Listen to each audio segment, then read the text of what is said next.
Hi everyone, welcome back to my channel. My name is Deszren. Most people call me Desz. Feel free to call me whichever. If you're new to my channel, welcome. Today I'm going to be showing you guys how I did these super cute distressed butterfly faux locks on myself. I wanted to try something new, so I did not use the crochet method this time. What you're going to need is some stretched hair. I'm using kanekalon braiding hair, and I'm also using some water wave hair. Now I already sectioned off my hair. What you're going to do is braid up those sections. They're twisted now, but I did end up braiding them. I used Shine and Jam to lay my hair down, and then I also used the Miel Organics White Peony Leave-In Conditioner. So you can see me just applying the conditioner. Before I even apply the gel, I apply the leave-in conditioner, I detangle my hair, and then I apply the gel to my root, smooth it out, comb it out, and then I begin to braid.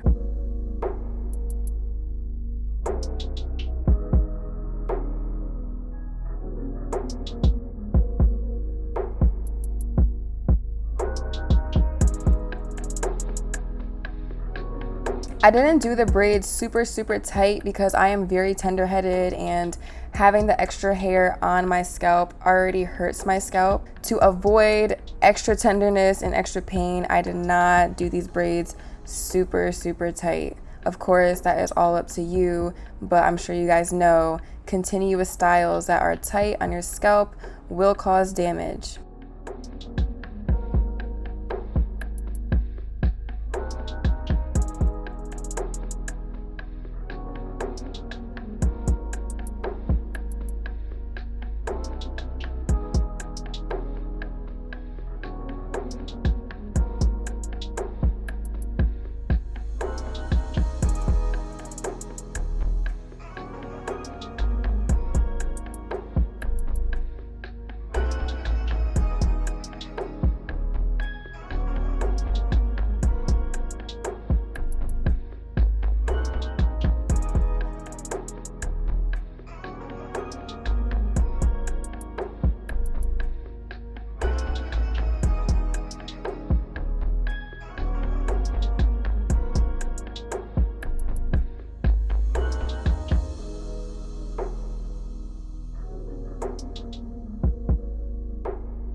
And y'all, do not judge me. I do not know how to braid hair into my hair, like a knotless braid. So this was the easiest method for me to actually attach the kanekalon hair to my own hair. I literally just used the braid as the middle leg, like the braid that the single braid that I have. I used that as the middle leg of the braid, and then I just braided the hair onto it.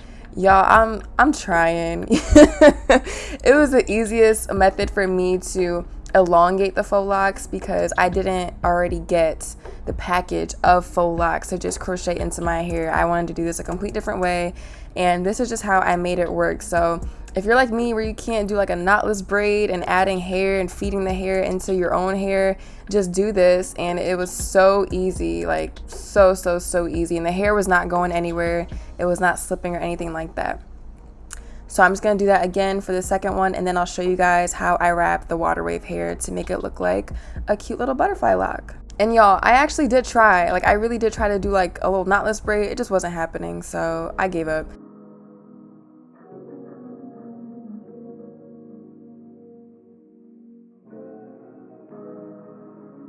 So what you're going to do is you're going to stretch out the water wave hair, just separate it a little bit, make it a little fluffy, just so it wraps around better. And then you're going to start at the base. You're going to have one end that's shorter than the other. The shorter end you're going to wrap one direction, and then the long end you're going to wrap the opposite direction. I don't think it really matters. I was kind of just doing whatever worked for me, honestly. So you guys will just see me wrapping that shorter piece, and once it gets too short to keep wrapping is when I begin to wrap the longer piece the opposite way. And honestly, I'm gonna be real with y'all, some of them I did not wrap the longer piece the opposite way. I was over it. The style took me 10 hours to do, so some of them I really just said F it, you're gonna get wrapped around and you're gonna look cute, and that's all that really matters. So that's what I'm doing. You can see my thumb is between the hair. I'm like forcing my thumb like right in the middle of the hair and then wrapping it to give it that butterfly distressed look. And that's all I did to make them look like this. It was really easy. This is one of the easiest styles you can do on yourself. I would say faux locks and passion twists are the top 2 easiest styles you can do. So hopefully this method works for you guys. A little bit later on, I'll let you guys know how I secured the ends. And then when I ran out of hair, I just took another piece of the water wave and did the same thing. I took one end that was shorter, started wrapping that, and then the long end, wrapped that the other way.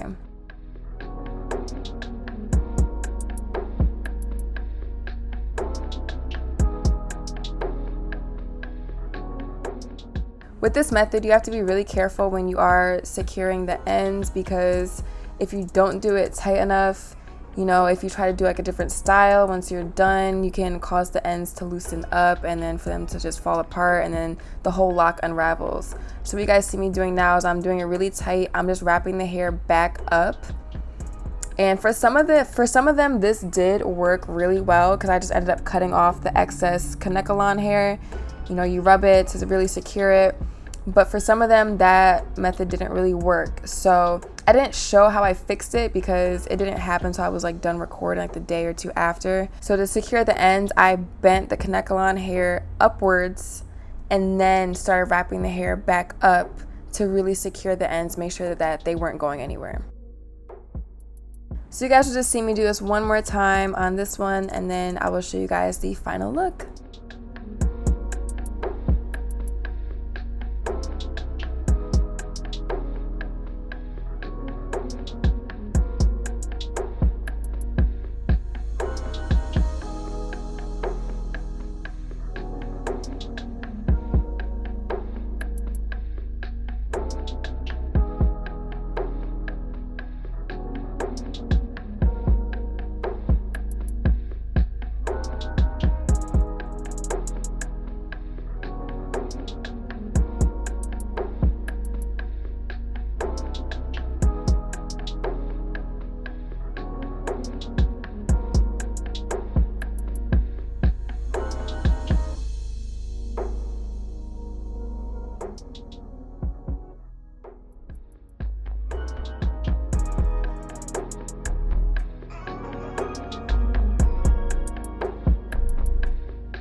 For those that are wondering, I use a total of 4 packs of the kanekalon hair, and I use a total of 3 packs that had 3 bundles each of the water wave hair.